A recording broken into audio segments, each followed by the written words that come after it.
Welcome to the English Department News. My name is Matej Borka, and this year we have Vivian Sotmari replacing Diana Gonda. Thank you, Matej. I'm glad to be here.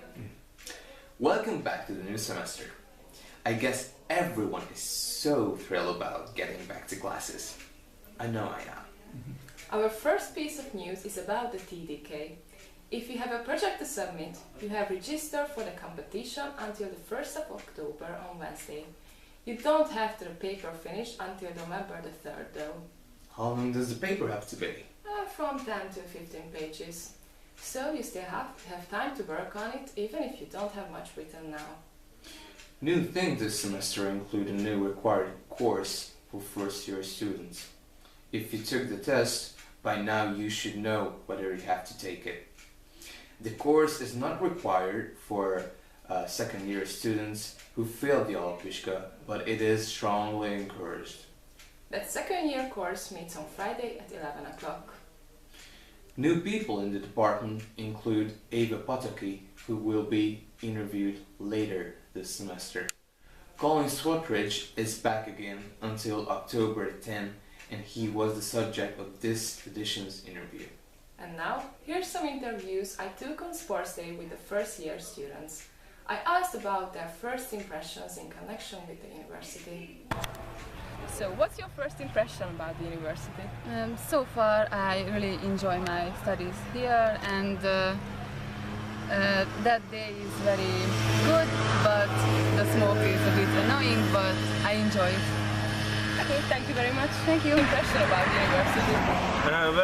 I have seen the lessons are very good. The teachers are teaching high quality of English, and I have seen that this university has high standards among Hungary. Okay, thank you very much. First impression about the university? I usually enjoy my courses, and we are having a really good time here at the Sports Day. We are almost done with our gulyás leves. And I have just talked about some guys from Kazakhstan, and they said we are going to exchange our food to taste there and to taste our. Yeah, that's it. Thank you very much. What's your first impression about the university? To be honest, I have to say it's great so far. I like the teachers, I like my student partners. It's great.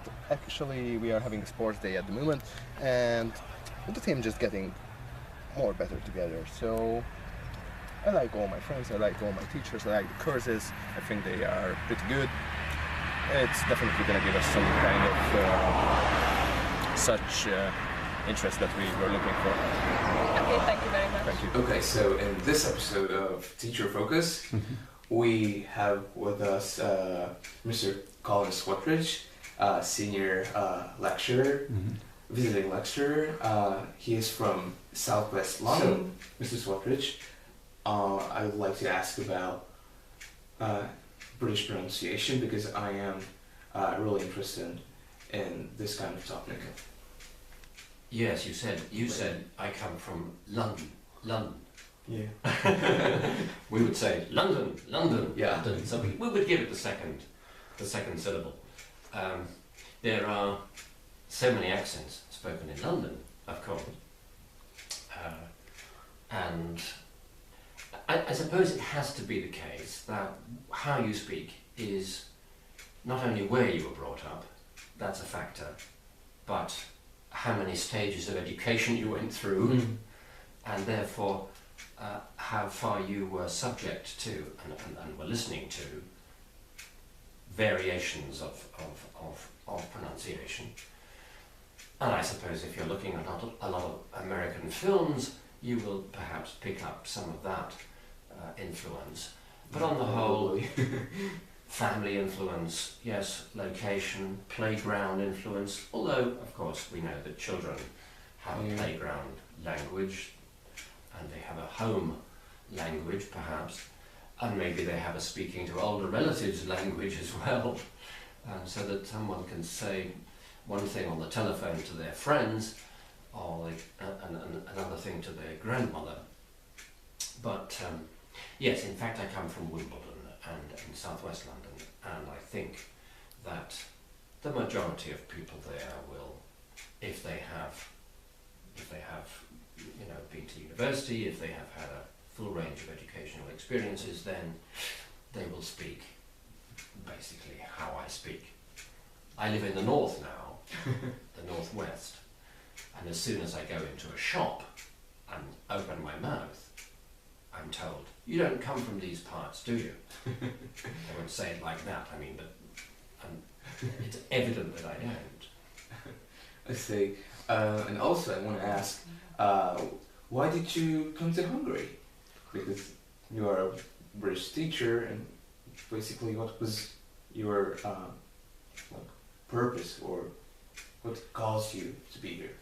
It could have been any of a number of countries that I came to, in fact. But I was a volunteer with an organisation that was sending people after they had finished their main job in England, who still had maybe something to offer, to what were then called emergent economies. Hungary was one of these. So it could have been anywhere in Eastern Central Europe that was coming out of the long Soviet sleep. And yes, I came here simply because a teacher at a local school here in Miskolc was representative of this organisation in Hungary and wanted a British teacher to come and give them some advice about, in this particular gymnasium here in Miskolc, give them some advice about communicative methods of teaching English.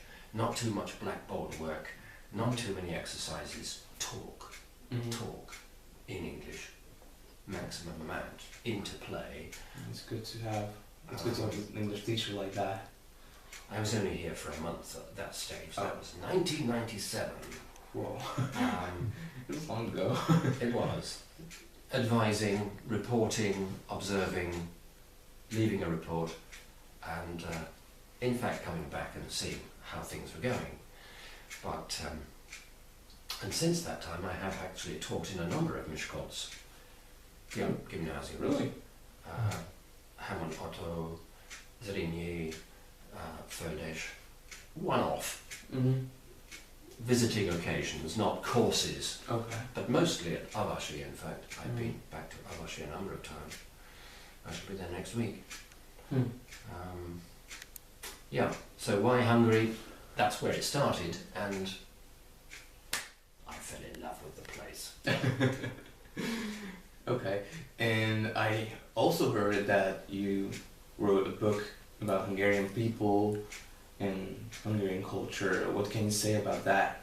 Yes, and what should I have been able to say as an outsider who has no Hungarian? What were my qualifications, as it were, for writing a book that was called A Country Full of Aliens? What do I think I'm doing coming to this country and calling you aliens? The description, or the title, was taken in fact from a Hungarian journalist who said, "Hungary, my country, is a country full of aliens." He was writing a book, How to Be an Alien. Yes, it was a book written in 2005 after 7 years of being here, for 2 whole years and 3 semesters. A number of things had struck me, how Hungarians seem to Britain to do things the other way around, often. And there were peculiarities that I thought it was worth noticing, but it wasn't a book for tourists. It was a book I hoped to get under the skin a bit. And of course, teaching, one does meet people at a very interesting stage of their lives, meeting university students.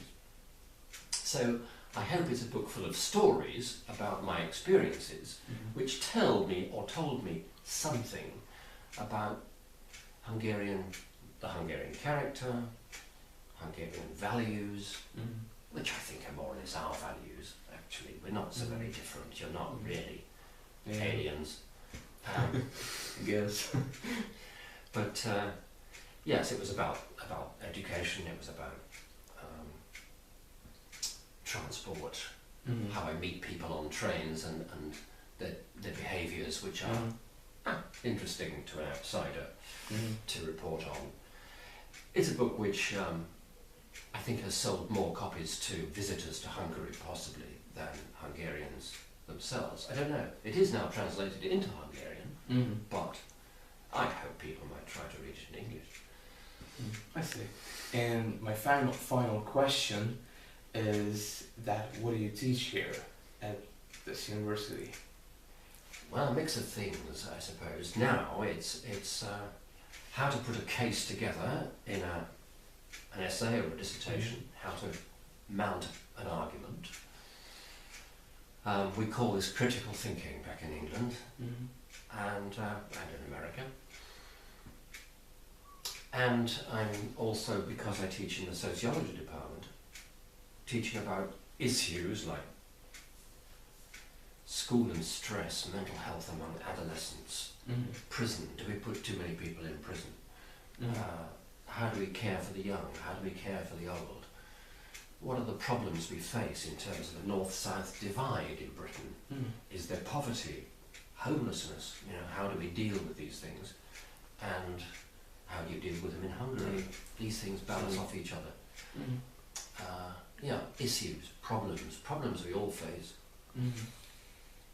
Well, thank you for answering my questions, and thank you for still being here.